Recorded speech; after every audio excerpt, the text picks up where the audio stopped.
Gulliver's Travels, Jonathan Swift's savage masterpiece. 7 years after the publication of Robinson Crusoe, another extraordinary book appeared that would change the way readers understood travel stories, fantasy, and satire. Its author was Jonathan Swift, a brilliant essayist, poet, political writer, and one of the sharpest satirists of the 18th century. Swift created a book that looked like a fantastic travel adventure. But beneath its strange islands, tiny people, enormous giants, and talking horses was something much darker. The book was Gulliver's Travels. Published in 1726, its full original title was Travels into Several Remote Nations of the World by Lemuel Gulliver. It quickly became a bestseller. According to the poet John Gay, Gulliver was being read everywhere, from political leaders to children in the nursery, and that popularity has never really disappeared. For children, Gulliver's Travels can be an exciting adventure. For adults, it is something completely different.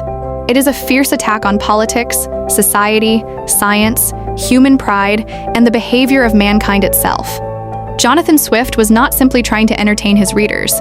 He wanted to make them uncomfortable. He wanted them to laugh, and then realize what they were laughing at. The journey begins when Lemuel Gulliver, a surgeon and sailor, becomes involved in a series of extraordinary voyages. After a shipwreck, Gulliver finds himself on the island of Lilliput. But Lilliput is unlike any place he has ever seen. Its inhabitants are tiny. They are only around 6 inches tall.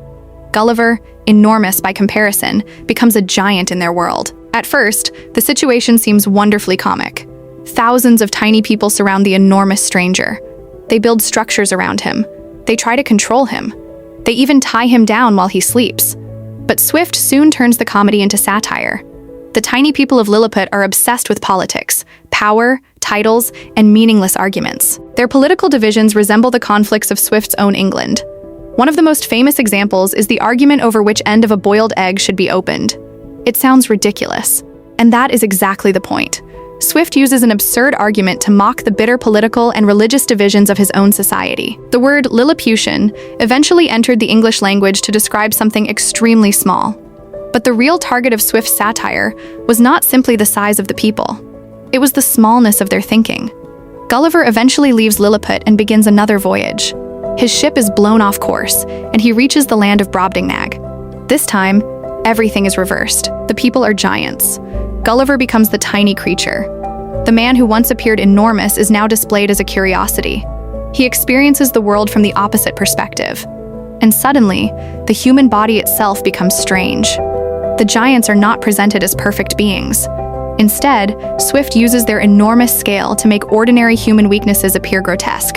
Gulliver eventually meets the king of Brobdingnag. He proudly describes Europe, its governments, wars, weapons, politics, and institutions. But the king is horrified by what he hears. From his perspective, European civilization does not sound glorious. It sounds violent, corrupt, and destructive. The scene forces Gulliver, and the reader, to question the idea that European society represents the highest form of civilization. Then Gulliver travels again.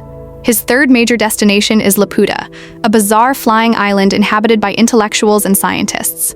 Here, Swift attacks another target: scientific speculation disconnected from practical reality. The scientists of Laputa become obsessed with strange experiments and impossible projects.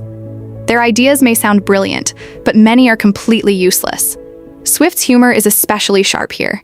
He exaggerates the strange scientific projects of his time to ask an important question. What happens when intelligence loses touch with common sense? The answer, in Swift's world, can be both funny and disturbing. But the darkest part of Gulliver's Travels comes in its final voyage. Gulliver arrives in the land of the Houyhnhnms. The Houyhnhnms are intelligent horses.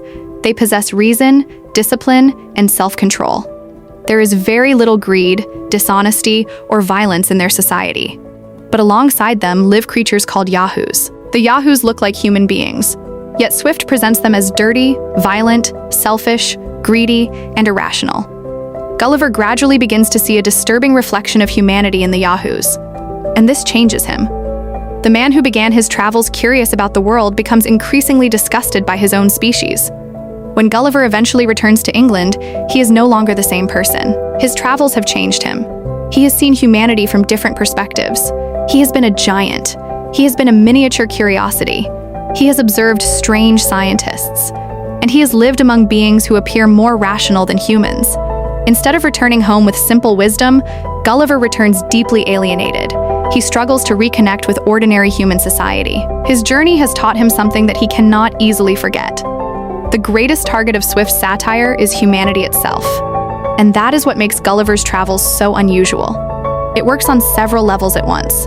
A child can read it as an adventure. A student can read it as a work of literature.